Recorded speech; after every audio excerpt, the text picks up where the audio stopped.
Hello and welcome to Moneylife. This is Sucheta Dalal. Let's discuss education this time. And there is a reason, right? At the All India AI Impact Summit 2026, which was this big showpiece event that happened last week, Galgotias University provided a shameful sidelight that gravely undermined India's attempt to project itself as a serious player, not only in the field of AI, which is artificial intelligence, but also for its credible educational standards. It was deeply embarrassing. A communications teacher from this private university, which appears to have considerable government patronage, claimed in an interview to Doordarshan, remember, national channel, that Orion, a robotic dog, had been developed at its Center for Excellence. Social media just erupted, including Chinese handles, because it said in reality this was a commercially available Chinese made robot. Social media's viral posts and memes were so embarrassing that exactly the next day the government asked it to vacate its spacious pavilion at the summit. Right until the last moment, the university was defending what it did, claiming misunderstanding, but the government actually drew the line this time. When a university at a national showcase event blurs the line between assembly, demonstration, and original research, it is not a small misunderstanding. It exposes a deeper malaise. The incident sparked a backlash and a much needed debate about the quality of Indian education, which is what we're going to do here. False and inflated claims, it's argued, are emblematic to the larger crisis in our education. And believe me, not many of us from maybe an older generation know how bad things have been. And education is a subject that affects every parent from foundational education right until their children probably have a job the age of 25 or 30, every parent is not only worried about education, but willing to spend all their savings on giving their children a good life. So, what I'm saying is important. At one end, we have primary schools where the news is not good. They're being closed down in large numbers, and children who need to be educated are dropping out, and the dropout rates are rising.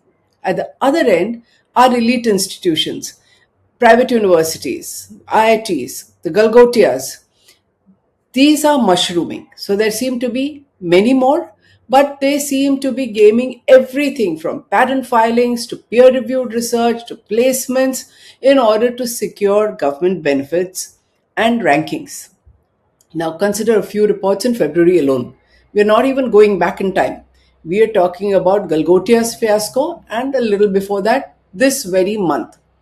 So, the University Grants Commission has once again, remember the once again, identified 32 fake universities across 12 states. Whole universities are fake. More shocking is the list than this list of 32 is the fact that the number has jumped from 20 to 32. So when you found 20, University Grants Commission, you would think there was a crackdown. Instead, brazenly, it goes up from 20 to 32. And what does the UGC do? It says merely advises parents and students to exercise caution. 12 of these universities are in the national capital and operate in and around your regulators. This is Indian education for you. Just as you're digesting that, you had another viral report. Foundational education, so I'm going to the other end, is no better. So the Uttar Pradesh police blew the lid off a major scandal in which a truckload of textbooks, which were meant for free distribution to primary school students under the Sarva Shiksha Abhiyan for this year, 26-27 academic session, were being sold off as scrap, raddi, junk at 4 rupees a kilo, a whole truckload, instead of being delivered to students so that they can study. So we talk about education, we have higher budgets, and this is what is happening. The books are not even reaching the students. An inquiry has been ordered in this case. But would you really be surprised to know that the loot is far more widespread, and this is not the only truckload that has gone to the Raddiwala? Madhya Pradesh is another state. Remember, Uttar Pradesh and Madhya Pradesh have the highest number of primary school closures in the country, and I'm going to come to that. Now, one person who has been consistently documenting the decline in education absolutely boldly with detailed facts and hundreds of RTI filings, is Maheshwar Perry. He is the founder and chief executive of Careers 360, which is Pathfinders Publishing Private Limited. He does data analysis, he's a rank holding chartered accountant, and based on these RTIs, he carries amazing exposures. Please follow him and look at his videos. I'm going to take a look at that because you can't turn to anyone better than an expert. And he has exposed disturbing trends on enrollment, lack of infrastructure, faculty quality, placements, gaming, all the stuff that I talked about above. You just have to follow his detailed tweets and videos. So on 19th February, in the aftermath of Galgotias University, in fact, he got me looking at all of this when he posted a thread exposing what he described as academic fraud built into our educational system and sanctioned by the powers that be. His posts are across the spectrum, from foundational education to elite universities. He has exposed them all, including the infamous IIPM, which went after him. He fought back and they had to withdraw. Now, let's look at fudging research and patents. As a starting point, Mr. Perry argues that there is an incentive structure in education where businesses benefit because these educational institutions are tied to the ranking that they can get.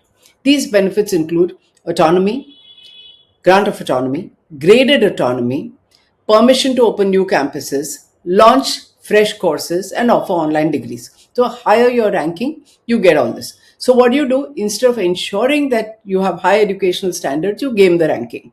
The result is relentless gaming. Here are some numbers which he has quoted. Mr. Perry says 4 private universities claim to have conducted more research and filed more patents than all the Indian Institutes of Technology, IITs, combined. 5 private universities boast a research score of 90 plus. Now, compare this with the elite Indian Institute of Science. Its score is only 51.9. Does it mean that Indian Institute of Science is bad? No, it is still a very elite institution which people want to get into. Yet, 70 universities rank above IISc. All this needs an investigation, right? It is not happening. Data of this nature is scandalous. Nothing, no investigation. Then in September 2025, Mr. Perry had another detailed thread where he posted data which showed, shockingly, that even the premier IITs themselves are not above gaming. So they underreport admissions. Why? So that they can inflate placement percentages, because benefits are tied to how many of your students are placed, and also faculty student ratios are important for IITs. So against a sanctioned intake of 1001 seats, he says, the combined IIT admissions were shown at only 710, which is 70.9%. This is for placement calculations, because then it's easier to show that all these 700 have got 100% placement.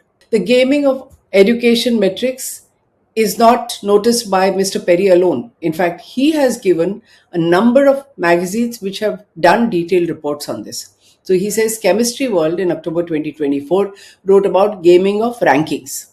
Then Nature magazine wrote in August 2025 on the surge of research retractions. So you put out research, claim research, and then you retract it for whatever reason. The Print in September 2024 wrote on scientists gaming peer reviews. I mean, peer-reviewed research or articles are an academic standard. Now, if you game that itself, it all becomes meaningless, and it's being done. Then in Jan 2026, let's talk about a headline alone of the Times of India. It says, universities rush to file patents for rankings, few acquire commercial value. That means you file patents to show how much of research you're doing, and they just lapse. You don't get the patents. Why? Because this is accrued to the benefits that Mr. Perry has talked about earlier. Doesn't stop at that. Now, at the middle tier is technical education. Here you have the internship fraud. Why? Because there is a pressure to secure internships. In fact, it is so serious and it is triggered by the regulator itself. It's so serious that companies have sprung up for the only purpose of selling internship certificates, saying that students had interned with them. Why does this happen? Apparently, the fraud lies in regulatory design. The All India Council for Technical Education, AICTE, it is a regulator for technical education, mandates that every alternate semester, students of these technical universities need to compulsorily do internship. But the technical institutes have no responsibility to ensure that they're placed and internships actually happen. So, what do the students do? They're not a small number, they're 15 to 20 lakh. And remember, getting internship is a serious business because some company has to allow them in, allow them to work, and then give a certificate saying that they have done it in their vacations. It needs a lot of planning. Who's going to do it? Students don't have the time, the institutes don't care, so you fabricate certificates. And you have now an industry. Companies have sprung up only to keep handing out certificates. All this can be caught so easily, that's why it's obviously come out, but it's been happening with impunity. Now, if higher education has been about ranking chasing and revenue maximizing incentives, then reward manipulation over quality, foundational education is a different but equally troubling decline. So, top end, elite institutions, that is gaming, middling, technical education. We are not even getting into medicine and law, which is equally bad. Then you have primary education. So, what's happening in primary education? You know that in India, literacy has been really poor. We woke up in the turn of the century. In the year 2000, the government launched the Sarva Shiksha Abhiyan. It promised to address the literacy problem, ensure that everybody went to school. It also claimed 98% school enrollment, which means that every single person, almost 2% is still left out in a large population, was going to school. 2 decades later, remember we are in 2026. So the picture is vastly different. Primary schools are closing in large numbers and student enrollment has fallen, says Mr. Maheshwar Perry. The Uttar Pradesh episode where primary school textbooks are sold as Radhi tells you why and how, what is happening and how vulnerable the sector is. So Mr. Perry notes, based on data presented to Parliament, that 93,000 government schools, many were rural primary schools, shut down in the last 10 years. School enrollment dropped 2.41 crores. This number is significant because, as he points out, while enrollment numbers are dropping, India's population has actually gone up in those same 10 years. We are now the most populous country in the world. As against these 93,000 schools, government schools that have shut down, there's been a 32% increase in private schools.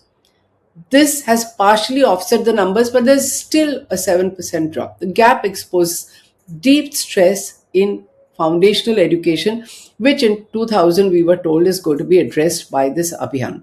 It hasn't happened. In fact, the annual survey on education report, ASER of 2024, shows that the quality of education now, I'm talking about, is so low that fewer than half of the class 5 students can even read a class 2 text.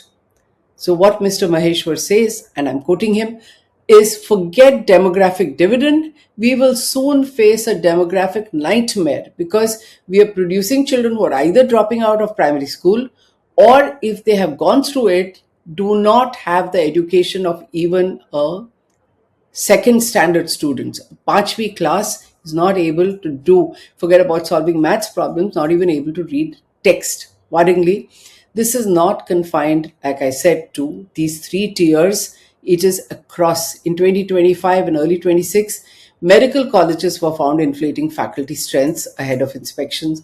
Law schools have faced scrutiny over exaggerated placement disclosures. Universities have quietly withdrawn research papers. We've talked about that earlier. There are complaints about plagiarism, data fabrication. This is happening across disciplines: medicine, law, management, sciences. There's a familiar pattern of checklist compliance and gaming or outright fraud. What does this tell you? That when rankings, patterns, enrollment numbers to obtain government benefits become an end in itself, the products of such a system will lead to compromised laboratories, courtrooms, offices, hospitals, boardrooms, companies, shop floors. It is scary and it needs to be fixed. If you don't fix it, you're not going to get to Viksit Bharat in 2047 by mere talk. And is anything happening? Please follow Maheshwar Perry, and frighteningly, you come to the conclusion not much. A lot needs to be done. You need to lend your voice, like in everything else, to make change happen. Thank you.